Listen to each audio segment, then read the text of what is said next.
Yudi dan keluarganya tinggal di kawasan Tanbun, Bekasi.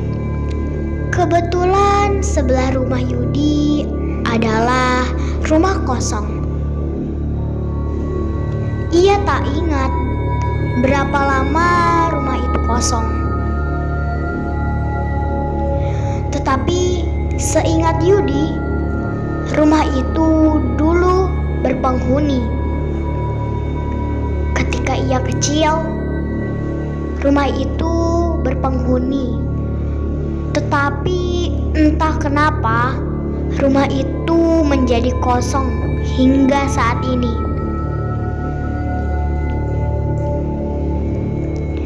Yudi mulai merasakan ada sesuatu yang aneh dengan rumah itu.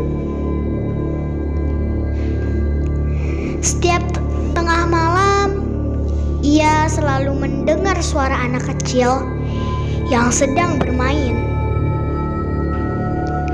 Suara gelak tawanya sungguh sangat riang. Tetapi Yudi merasakan aura yang mengerikan di baliknya. Hampir setiap malam ia diteror oleh suara-suara itu. Akan tetapi Yudi enggan menceritakan ke ibunya akan hal itu. Hingga suatu malam, saat itu Yudi sedang mengerjakan tugas kuliahnya hingga tengah malam. Entah kenapa, tiba-tiba saja bulu kuduk Yudi berdiri. Ia merasa ada yang tidak beres. Tapi Yudi tidak menghiraukannya. Yudi mulai mendengar sayup-sayup ada yang memanggil namanya.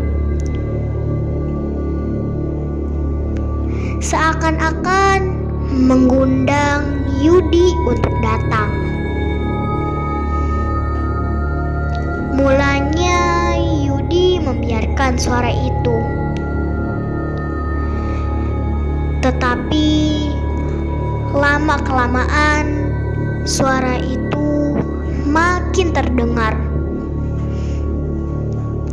Seketika itu Yudi berhenti menulis. Ia memusatkan pendengarannya terhadap suara itu. Makin lama Yudi semakin merinding. Ia bisa mendengar suara itu dengan jelas. Seakan-akan suara itu menggema di kepalanya. Ternyata suara itu berasal dari luar jendela. Yudi mengumpulkan keberaniannya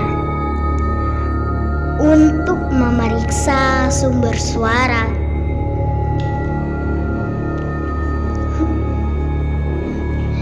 Walau nampak ragu, dengan segenap keberaniannya, akhirnya Yudi beranjak menuju jendela kamarnya yang menghadap langsung keluar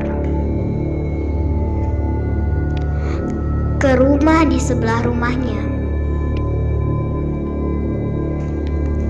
Saat Yudi membuka gorden jendelanya, betapa kagetnya Yudi saat melihat ada seorang anak kecil berlarian di halaman sebelah rumahnya yang kosong. Seketika itu jantung Yudi seakan-akan berhenti berdetak. Anak itu berlari-larian seakan menikmati sebuah permainan. Sedangkan Yudi masih terpaku di depan jendelanya dan memperhatikan siapakah anak itu. Belum sempat terjawab pertanyaan itu, tiba-tiba saja anak itu berhenti berlari dan berdiri tepat berhadapan dengan Yudi. Tubuh Yudi bergetar hebat ketika ia dapat dengan jelas melihat wajah anak itu. Wajahnya benar-benar pucat, penuh dengan luka lebam, dan yang lebih menyeramkan adalah di kening sebelah kanan ada luka hantaman yang amat besar dan masih mengeluarkan banyak darah.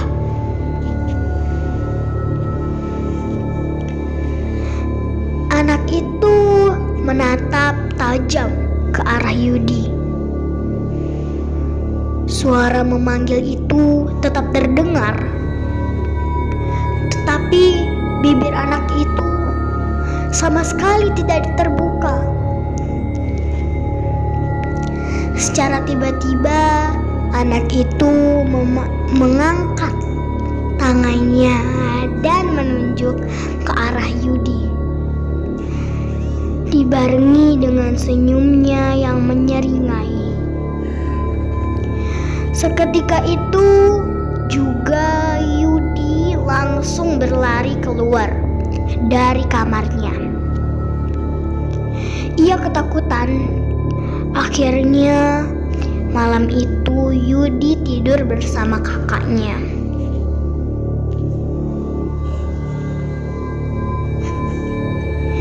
Barulah keesokan harinya, Yudi menceritakan tentang peristiwa itu kepada ibunya. Dan ketika itu, ibunda Yudi bercerita bahwa dulu rumah itu dihuni oleh pasangan suami istri muda. Awalnya semua berjalan baik, dan seorang anak laki-laki mereka berjalan baik hingga beberapa bulan kemudian keluarga itu sering bertengkar. Entah apa penyebab pertengkaran mereka, sampai akhirnya di suatu pagi sang istri dan anak mereka ditemukan sudah meninggal dunia akibat dihantam benda keras. Dan suaminya sendiri ditemukan gantung diri di kamar. Setelah itu tidak ada lagi yang menempati rumah itu hingga sekarang. Ibunda Yudi mengatakan bahwa ia juga sering melihat penampakan seorang wanita di sana. Ibunda Yudi menyuruh Yudi untuk tidak menghiraukannya.